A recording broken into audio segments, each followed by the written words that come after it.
नमस्कार मित्रांनो, 23/5/2024 रोजी म्हणजे बुद्ध पौर्णिमेच्या दिवशी प्राणी गणना होत असते आणि आपण बुलढाणा जिल्ह्यातल्या सगळ्या लोकांना ज्ञानगंगा अभयारण्य आणि बोथा हे याबद्दल सगळ्यांना माहिती आहे आणि याची चर्चा किंवा याच्याबद्दलची माहिती जास्त प्रसारित होत असते।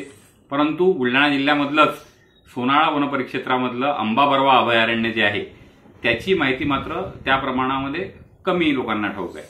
तर इथल्या प्राणी गणनेविषयीच मी तुम्हाला सांगण्यासाठी हा व्हिडिओ बनवलेला आहे। तर यावर्षी इथे जी प्राणी गणना झाली ही प्राणी गणना 23/5/24 ला दुपारी 12 वाजेपासून सुरू झाली, तर ती 24 ला सकाळी 8 वाजेपर्यंत सुरू होती। आणि या एवढ्या कालावधीमध्ये जे जे प्राणी 27 पाणवठ्यांवरती आढळले त्या प्राण्यांची संख्या मी तुम्हाला आता सांगतो आहे। आणि उपवन संरक्षक जयकुमारन त्यांच्या अनुभवाखाली आणि त्यांच्या मार्गदर्शनाखाली ही मोहीम राबवण्यात आली। अनेक वनप्रेमी नागरिक या ठिकाणी उपस्थित होते, वेगवेगळ्या भागातून आलेले होते विशेष म्हणजे। तर मी तुम्हाला ती किती प्राणी इथे आढळले एक प्रेस नोटच त्यांनी जारी केली होती। ही प्रेस नोट मला वनपरिक्षेत्र अधिकारी सुनील वाकोडे यांच्या मार्फत प्राप्त झालेली आहे। तर मी तुम्हाला वाचून सांगतो ही संख्या किती आहे प्राण्यांची, आणि लक्षणीय संख्या आहे, चांगली संख्या आहे। अंबाबरवा अभयारण्यामध्ये जे पट्टेदार वाघ आहेत ते 2 आहेत, अस्वल 10 आढळले, नीलगाय 26 म्हणजे नीलगाय आणि रोही दोघं मिक्स असलेले 26, सांबर 29 आहे, भेडकी 11 आहे, गवे 12 आढळले आणि रानगवा चांगला प्राणी आहे, सुंदर दिसतो।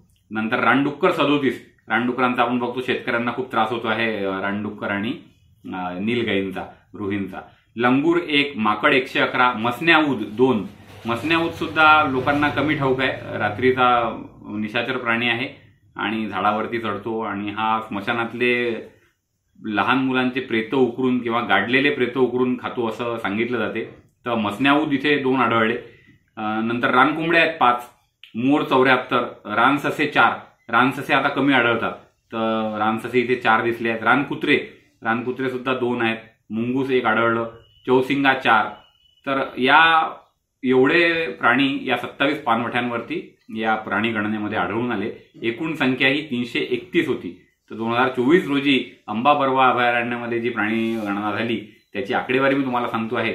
आणि तुम्हाला जर आवड असेल तर मला वाकोडे साहेबांनी 2 व्हिडिओ सुद्धा पाठवले आहेत, त्यामध्ये आपल्याला दिसतो अंबाबरवा अभयारण्यात त्यांनी जो पर्यटकांनी चित्रित केलेला जो हे वाघाचं चित्रीकरण आहे, तर तुम्हाला ते नक्कीच पाहायला आवडेल। ज्यांना ज्यांना यामध्ये रस आहे ते त्यांना हे नक्कीच आवडेल। तर हे व्हिडिओ तुम्ही आता बघा आणि काही फोटोज सुद्धा आहे। तर हे वन्य प्राणी सृष्टी निसर्ग हे सगळे आपले सोबती आहे। आपल्याला जशी या पृथ्वीची आवश्यकता आहे तशी यांना सुद्धा आहे, हे आपण सदैव लक्षात ठेवलं पाहिजे।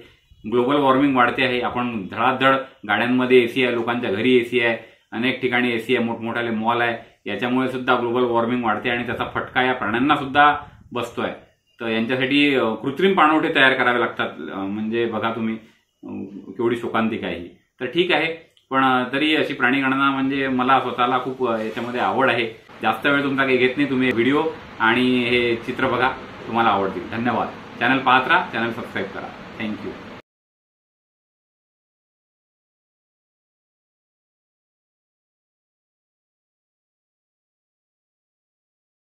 आता हे पुढील जे व्हिडिओ आहेत हे वाघाचे व्हिडिओ आहेत आणि हे अंबाबरवा वनपरिक्षेत्र सोनाळा वनपरिक्षेत्र अंबाबरवा या अभयारण्यातले व्हिडिओ आहेत। 3 वेगवेगळे व्हिडिओ आहेत। तर यंदाच्या प्राणी गणनेमध्ये आपल्याला इथे 2 वाघ आढळल्याचे एका प्रेस नोटद्वारे माहिती प्राप्त झालेली आहे।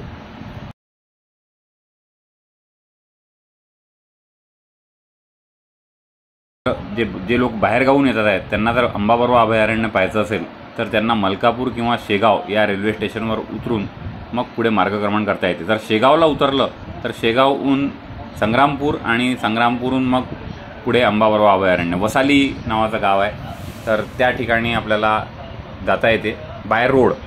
आणि तसंच मलकापूरला जर उतरलं तर मग जळगाव दामोदवरून आपल्याला अंबाबरवा अभयारण्याला जाता येते।